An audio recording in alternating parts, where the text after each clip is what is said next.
The pyramids on the Giza Plateau. Marvels of engineering. Thousands of workers organized as one force, performing hard manual labor for 20 years, hammering stones with other stones and pulling them into place with rope. It's how the pyramids were built according to conventional theories. They fit the established historical view. People that lived thousands of years ago were less developed than us. Yet, major questions arise regarding such theories and views when evidence of machining is found, and the logistics of actually reproducing a decent-sized pyramid prove problematic.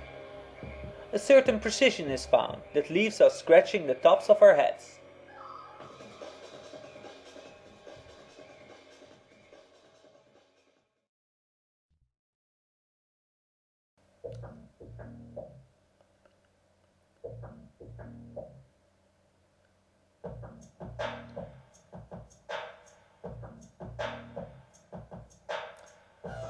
The pyramids are mainly built with the limestone from the Giza Plateau on which they stand.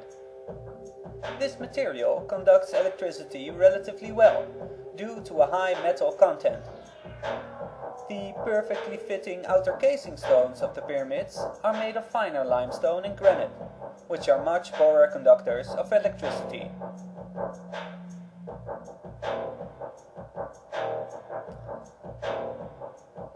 The Giza Plateau gets charged through daily changes in the Earth's magnetosphere and by water in underground aquifers. Through the limestone, the pyramids become charged, and in ancient times stayed that way for prolonged periods of time due to the insulating properties of their outer casing.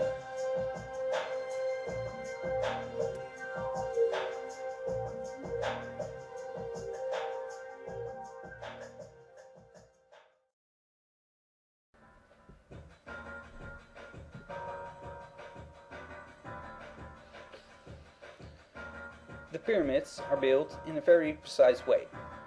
For example, the 4 sides at the base of the Great Pyramid are almost exactly the same in length. Also, the pyramids are built in line with the cardinal directions, with the Great Pyramid's north side only deviating a few arc minutes from facing true north. The 4 sides at the base form a square. The perimeter of this square is equal to that of a sphere, which radius is the exact height of the pyramid. Through this ratio, the pyramid expresses the number pi, with only a deviation of 0.05%. This corresponds to the well-known approximation of pi as 22/7, with the official Egyptian units of measurement being 280 royal cubits in height and 1760 in circumference. The similarities between the shape of the pyramid and geometric constants don't end there. The total surface area of the pyramid divided by the area of the square base gives the number pi, and the king's chamber, which is built with precisely placed granite blocks, also holds the dimensions to find the phi ratio. It seems the pyramids are structures where exact measure and proportion play an important role. Geometric constants are approximated. For the Giza pyramids, this is 22/7 and 11/7, which also gives the ratio for finding the septagon and septagram.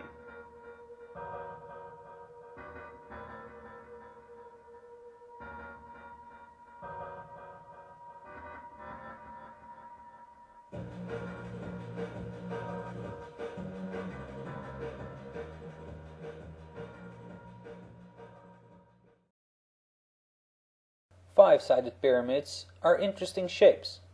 They resonate very well and other shapes don't, as demonstrated by these experiments by Mr. Masaru Emoto.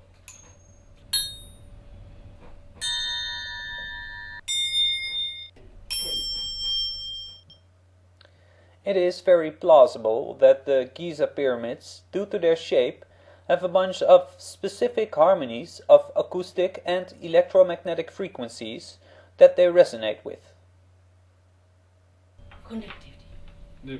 This pyramid is the very same shape and node, but it is larger in size.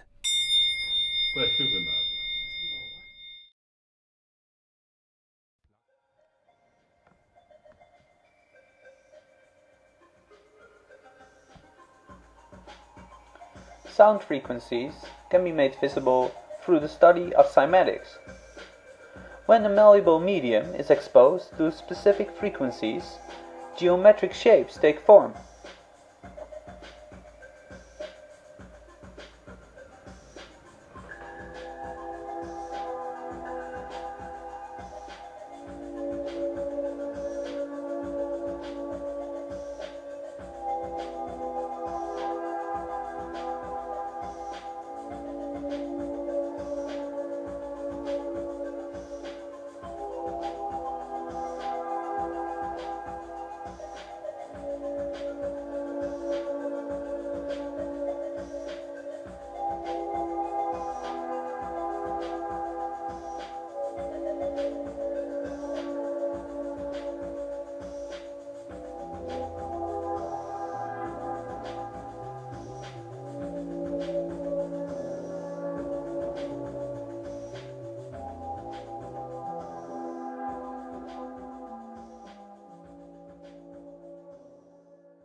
These frequencies relate to each other with whole number ratios, like tones on a musical scale. Threefold, fourfold, twofold, and fivefold symmetry. The progression of these symmetries proceeds in an ordered periodic fashion, as shown in this graph. To what extent, then, does cymatic patterning correlate with proportional harmonicism? Does matter vibrate harmonically? Can we see what we hear?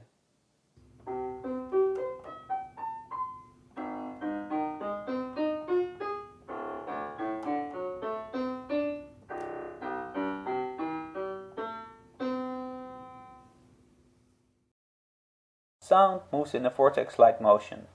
When the pyramids resonate, they create a specific cymatic shape. Let's see what shape coincides the most with the geometric shape of the pyramids.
The electromagnetic and acoustic vibrations generated by the pyramids cymatically organize all malleable mediums in the surroundings and make all shapes with similar harmonic proportions resonate. One could see the entire Giza plateau as one big instrument and the pyramids as its strings to strike. Thousands of years ago, a couple of chant masters could go into these structures and make them reverberate by chanting specific frequencies. The three pyramids, like the keys on a piano, resonating together in a beautiful harmonic symphony. The Great Pyramid Hypergate hypothesis proposes that once the pyramids were fired up, the chosen visitor would go lie down in the salt water-filled sensory deprivation tank known to us today as a sarcophagus. Before this, the visitor would change his or her perception through ritual practice and/or the ingestion of psychotropic substances, causing the visitor to experience the pyramid without the judgmental interference of sensory ego input. Experiments involving the Wim Hof method show that previously thought to be autonomous functions of the body can be influenced and consciously coordinated by the human mind. Through mind-altering breathing exercises, exposure to cold, and the specific focus of intention, the autonomous nervous system and glandular systems can be accessed. This causes the practitioner to be able to physically alter the brain to experience more positivity and or develop seemingly superhuman abilities, such as being able to withstand extreme colds and alter the immune system. The brain as well as the heart have specific electromagnetic frequencies on which they operate. Chants like mantras can be used to alter one's mood and state of awareness, and thus these operating frequencies. Also, experiments show that electromagnetic transcranial stimulation can enhance specifically targeted brain function. Acoustically, I've experienced the same.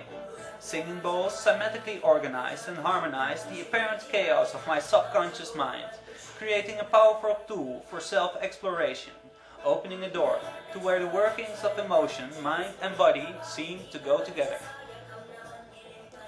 It could very well be that the ancients were aware of such alchemical practices and had developed specific techniques and instruments to detect, direct and enhance them. Through a tradition of practice, they expanded their consciousness, growing more and more in tune with the operating frequencies that link the internal and external worlds.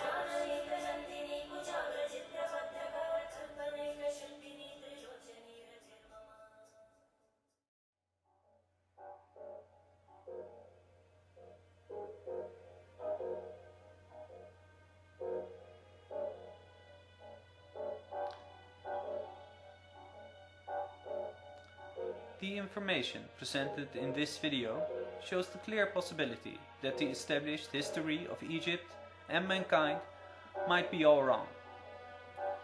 The ancient Egyptians were not supposed to have invented the geometry we find scattered through their work. They were not supposed to be capable of rapidly cutting and placing hard stones with precision. All visible evidence considered, a lost global civilization seems to be responsible for this. The casing stones of the pyramids bear the distinct mark of their builders.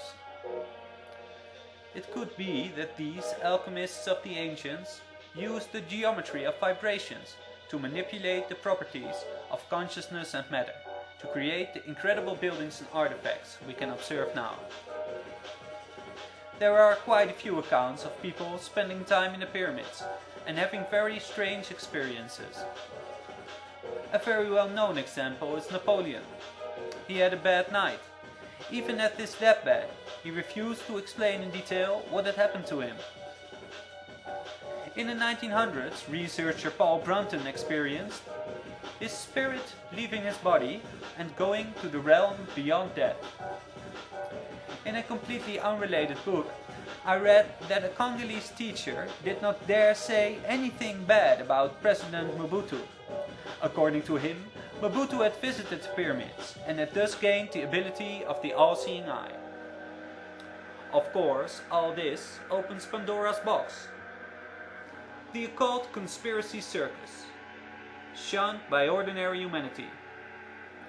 But we are going to have to accept that maybe we're not that bright, and that we are really missing the bigger picture that the ancients had.